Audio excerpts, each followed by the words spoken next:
So yeah, in part one, I was telling y'all about the domestic violence, the restraining order, the custody, all the CPS involvements, including the eyelid, cigarette burn on my son's eyelid, the diaper rash, and finally for court for the SA allegations.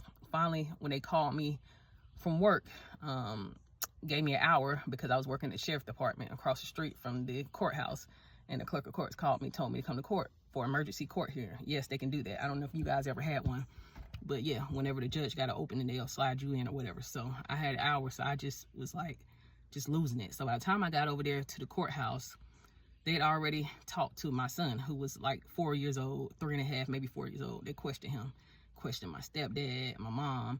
They just wanted to talk to me. So I was just devastated, but I said no, nothing happened to my knowledge. Now my son did tell me that something happened, but I knew he was coached. Like, I just knew it wasn't true. So they did the SA exam, which is an exam they can do on men and women or children or whatever, if you will. And nothing was, no rips, no tears, no nothing. He was fine. And then when my son got on the stand, he said, no, Papa never did that to me.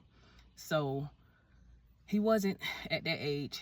He was, you know, telling the truth. He wasn't manipulated like the narcissist wanted him to be at the age. Because he told me one thing, but I guess the narcissist told him to say that to me. But by the time in court, they got the truth out of him, and he said it didn't happen. They didn't find anything in the SA evaluation, and CPS never find nothing. So they threw it out of court, right?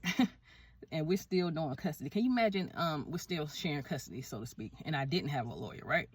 But can you imagine co-parenting with someone that done all these things to you so far? Can y'all picture, you know, just where I'm at mentally? Because I literally, after they did the SA exam, which was in a portion of the hospital, I believe, a doctor did it, and he looked at my son, and he just like shook his head at the narcissist, because I guess he read what he was saying. He was just like, and the narcissist was like, can you look again? And he was like, no. He asked the doctor, can he look again back there? That's how sick they are. Like, they need their plans to work. They'll do anything. So after we're leaving the examination room, I guess CPS took my son back, and the narcissist is literally walking in front of me, and I'm literally behind him, and so many things are going through my head. I honestly just wanted to jump on him and pull all of those dreads out of his head, and, you know, just go crazy on him. But I couldn't do it. I was just going through so many things psychologically. I was losing it because I could not believe that this guy was taking things this far. And then I'm looking at him while he's walking all slow, like he's upset. Like, what are you upset for? Because your plan didn't work out? Because you couldn't destroy me and get custody and get off child support? All of this for child support? And these man group support groups out here, they go in on women, but there are a lot of male narcissists out here that would do anything. This guy, I just told y'all, domestic violence, restraining order. You know, he was never a good guy. Never good. Neglectful. Oh, I forgot the drug issues with the SA allegation. I asked the judge, can you drug test him? I just asked her during that trial, can you drug test him? Because my son is always coming back smelling like weed. Like, I even see his whole car is clouded with smoke when he drops him off. Like, this is ridiculous. So they drug tested him in open court. She called the probation officer, brought the drug test downstairs, and they made him go in the courtroom bathroom. And the probation officer was just doing like this to the judge, like, you know. So she said, yeah, you know, Mr. Such and Such, you failed this test. Like, and he was like, well, I was at a party. She was like, shut up. Stop lying. This is ridiculous. She said she smelled your son smelling like smoke when he get out your car. Like, stop lying. She was just like, you know what? What is wrong with you? You act like you living in a glass house, throwing stones at her. She threatened to take his rights away. She said, I'll take your rights away. I'll do it if I have to. And I was just looking like, just do it. But that's not what happened. Still co-parenting, right? So not too long later, maybe like a year or two later, because you're dealing with a narcissist every couple of years, you're in and out of court. I got a motion and his mom filed for grandparent rights. Yeah, I got sued for grandparent rights, right? And let me tell you something. Like, wow, right? Wow, already, right? But it's like you act like I was not letting him see you, right? Because he had his parenting time, I had my parenting time. So you could have, you act like I was stopping you from seeing him. I couldn't stop you from seeing him, if y'all get what I'm saying.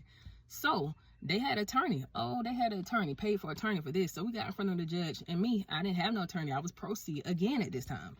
And the judge was just like, why don't you just let your mom see your son during your parenting time, sir? Like, what?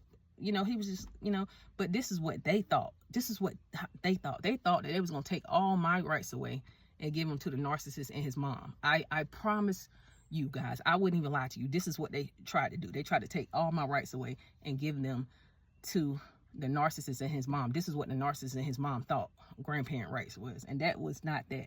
He's alive. He's living and breathing. I'm alive. It just didn't work like that. Some people, like say one parent was deceased or locked up, and the co-parent didn't let them see the grandparent because they had issues. Then grandparents may be able to entitled to some rights to see their grandkids, but that wasn't the case. So that got thrown out. No, she didn't get what she thought she was gonna get, which wasn't even really the proper way to do grandparent rights. They had a whole nother idea of trying to get custody and get him off of child support, right? Okay, so with all of this said, one time I was going to work and I came outside of my apartment and 3 of my tires were flattened. Only one had air in it. So who y'all think did that? Who else I got problems with? Who else I got beef with in these streets? Nobody but the narcissist, right? So I knew he did it. Called the police. There's nothing they could do. No evidence or nothing. One time I came home to my apartment complex. All you just had to do was literally push the door because he was jiggling, messing around. I knew it was him, but I couldn't prove it again. And he was literally had it like the door handle, and the door was basically like open, but it was just like the lock was still like somehow there. All you had to do, you could see in the apartment and everything, because he was trying to break in. But maybe somebody seen it or something, they stopped or whatever, but they basically almost succeeded with breaking into my apartment, right? No evidence, right? So that got thrown out too. Okay, so he fought one of my ex-boyfriends. We're no longer together, right? We broke up a long time ago, but this is what happened. So a custody visit, and I got off of work. I was still working at the jail at this time. And if you know anything about the jail, in most states it's 12 hours. So I worked from 7 in the morning to 7 at night, and the custody schedule was for us to meet at McDonald's at 7:30, right? So I am getting off of work, and I'm at the visit, waiting on a narcissist, and 7:30 rolls around. He not there. I'm tired, I'm still in uniform and whatnot. And 8 o'clock roll around. He still ain't there. So I'm texting him like, hey, what's going on? I'm here. He said, I'm on my way.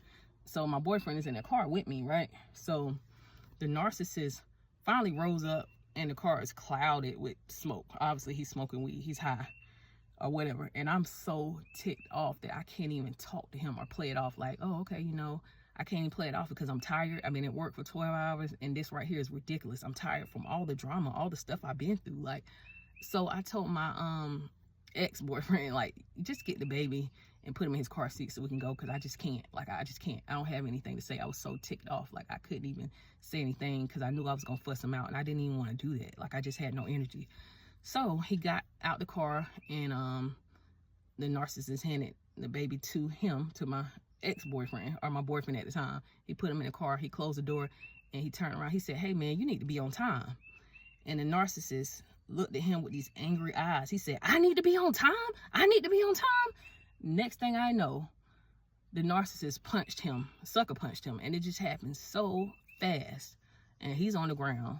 My boyfriend at the time, he's on the ground because he sucker punched him. I mean, yeah, more than likely you're gonna hit the ground if somebody punched you and you wasn't even expecting it. And quickly, because the narcissist is so thin and skinny, all he does is smoke. He's so thin and unhealthy. He quickly was able to gain control back over him. He had him by his dreadlocks, just banging his head into the concrete. They all on the McDonald's, parking lot, on the ground, fighting, scrapping. I'm going to go into part 3, guys, because it's about to cut off again.